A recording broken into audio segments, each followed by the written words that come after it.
ایک نہایت ہی فکر انگیز واقعہ، تھوڑا سا وقت نکال کر پڑھیں ضرور۔ ہر جمعہ کو نماز سے فارغ ہونے کے بعد مسجد کے امام صاحب اور ان کا ایک 11 سالہ بیٹا ایمسٹرڈیم کیپٹل آف نیدرلینڈز کی گلیوں میں نکل پڑتے اور لوگوں کے درمیان الطریق الی الجنہ نامی کتابچہ تقسیم کرتے پھرتے۔ یہ معمول چلتا رہا یہاں تک کہ ایک جمعہ کو مطلع ابر آلود ہو گیا، موسلا دھار میںہ بہنے لگی اور کڑاکے کی ٹھنڈ پڑ گئی۔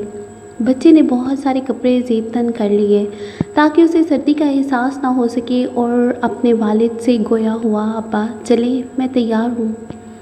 باپ نے کہا، بیٹا کہاں جانے کی تیاری ہے؟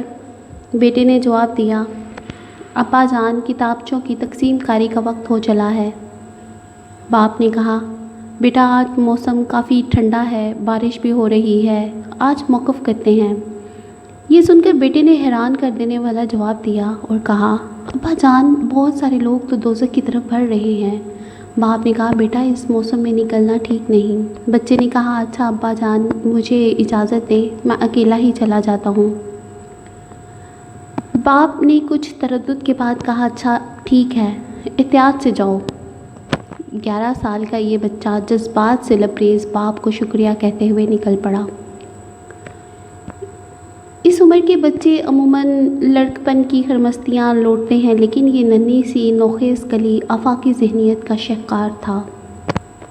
راستے پر بھیگتے بھاگتے لوگوں سے ملتا رہا، کتابچے تقسیم کرتا رہا۔ قریب 2 گھنٹے بارش میں بھیگنے کے بعد اس کے پاس صرف آخری کتابچہ باقی رہ گیا۔ ادھر ادھر نظر دوڑائی لیکن کوئی نظر نہیں آیا، لیکن بارش اور ٹھنڈ کے سبب شہر خاموشاں میں کوئی راہ نہ دیکھا۔ قریب کے ایک چھوٹے سے گھر کی طرف بڑھا، سوچا کوئی ہوگا تو آخری کتابچہ اسے دوں۔ پاس پہنچا، دروازہ کھٹکھٹایا لیکن کوئی آواز نہ آئی۔ وہ برابر دروازہ کھٹکھٹاتا رہا، جانے اس کے دل میں کیا آیا کہ وہ وہاں سے جانے کا نام نہیں لے رہا تھا، اور اب کی بار دروازہ قوت کے ساتھ کھٹکھٹایا۔ کچھ لمحے بیت جانے کے بعد ایک عمر رسیدہ خاتون دروازے پہ آئی، جس کے چہرے پر افسردگی کے آثار نمایاں تھے۔ بولی، بیٹے کیا کام ہے؟ ننھا سا بچہ مسکراتے لبوں اور روشن نگاہوں کے ڈورے جھکا کر بولا، محترمہ زحمت دینے کے لیے معذرت خواہ ہوں۔ دراصل آپ کو یہ بتانے آیا ہوں کہ اللہ تعالیٰ آپ سے بے حد پیار کرتا ہے اور اس نے مجھے آپ کے پاس بھیجا ہے۔ یہ آخری کتابچہ آپ کو ہدیہ کرنے آیا ہوں۔ یہ کتابچہ آپ کو اللہ تعالیٰ کے بارے میں کچھ پیغامات دے گا اور خلق مخلوق کی حقانیت واضح کر دے گا۔ خاتون نے کتابچہ لیا اور شکریہ کہتے ہوئے واپس اندر گئی۔ بچہ بھی گھر لوٹا۔ اگلے ہفتے جمعہ کا خطبہ ختم ہونے کے بعد وہ بزرگ خاتون کھڑی ہوئی اور پورے مجمع سے مخاطب ہو کر کہا، میرا یہاں کوئی جاننے والا نہیں ہے اور نہ اس سے پہلے یہاں آنے کا کبھی اتفاق ہوا ہے۔ گزشتہ جمعہ کو میں مسلمان نہیں تھی اور نہ ہی میں نے کبھی مسلمان ہونے کا خیال دل میں لایا تھا۔ کچھ ماہ پہلے میرے شوہر کا انتقال ہو گیا اور وہ مجھے تنہا چھوڑ کر چلا گیا۔ اس کے جانے کے بعد زندگی بوجھل ہو گئی تھی، لطف زندگی ختم ہو گیا تھا۔ گزشتہ جمعہ جب زوروں کی بارش ہو رہی تھی تو میں نے ارادہ کر لیا تھا کہ خودکشی کر کے غم زندگی سے چھٹکارا حاصل کر لوں، کیونکہ مجھے جینے کی کوئی وجہ نظر نہیں آ رہی تھی۔ لہٰذا میں نے اوپر کے کمرے میں جا کر رسی اور کرسی کے سہارے جان دینے کی ٹھان لی تھی۔ بس شاید کچھ لمحات کی دیر ہی تھی کہ یہ جست خاکی کف سے انصری سے پرواز کر جاتی کہ یکا یک میں نے دروازے کی کھڑکڑاہٹ سنی۔ میں نے کچھ دیر سوچا کہ جو ہوگا کچھ دیر میں خود ہی چلا جائے گا، لیکن مسلسل دروازے کی کھڑکڑاہٹ نے مجھے گلے سے پھندا نکالنے پر مجبور کر دیا۔ میں محو سوچ تھی کہ آخر کون ہے جو ایسے پرخطر موسم میں میرے دروازے پہ دستک دے رہا ہے، اور وہ بھی مسلسل۔ بالآخر میں نیچے آ گئی اور دروازہ جو کھولا تو ایک ننھی سی جان کا بھیگتا ہوا وجود میری آنکھوں کے سامنے تھا۔ وہ زیر لب مسکرا رہا تھا۔ اس کی وہ مسکراہٹ اور آنکھوں کی چمک میں نے کبھی کسی انسان میں نہ دیکھی تھی۔ اس مقدس سراپے کو بیان کرنے کے لیے میرے پاس الفاظ بھی نہیں۔ اس کی زبان سے ادا ہونے والا ایک ایک لفظ گوہر نایاب تھا۔ بس میرے قلب و جگر کی تختیوں پر اس کے الفاظ نقش ہو گئے۔ یوں لگا کہ اب میرے مردہ دل کو کسی نے زندگی کی سوغات عطا کر دی۔ اس کا یہ کہنا کہ محترمہ میں آپ کو پیغام دینے آیا ہوں کہ اللہ تعالیٰ آپ سے بہت پیار کرتا ہے اور آپ کا خیال رکھتا ہے۔ پھر اس نے مجھے یہ کتابچہ جو میرے ہاتھ میں ہے دیا۔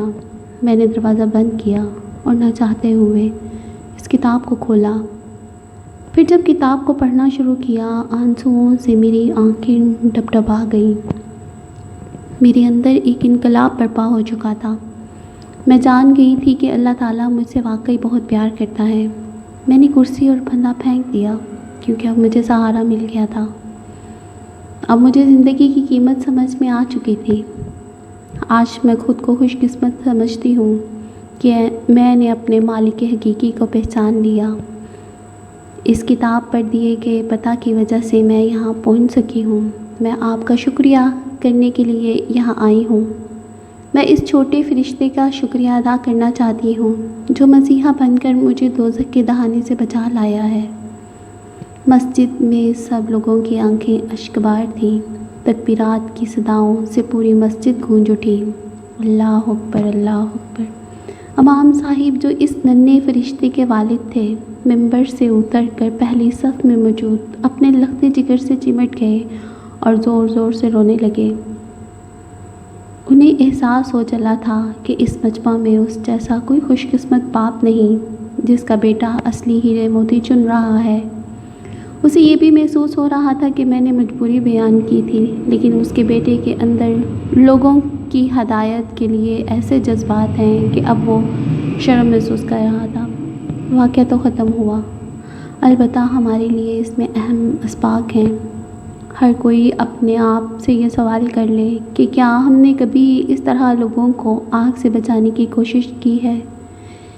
کیا ہمارے سینے میں وہ درد و کسک ہے جو ہمارے پیارے نبی صلی اللہ علیہ وآلہ وسلم کو لوگوں کی ہدایت کے لیے تھی، یا جو اس ننھے سے بچے کے دل میں ہے یا تھی؟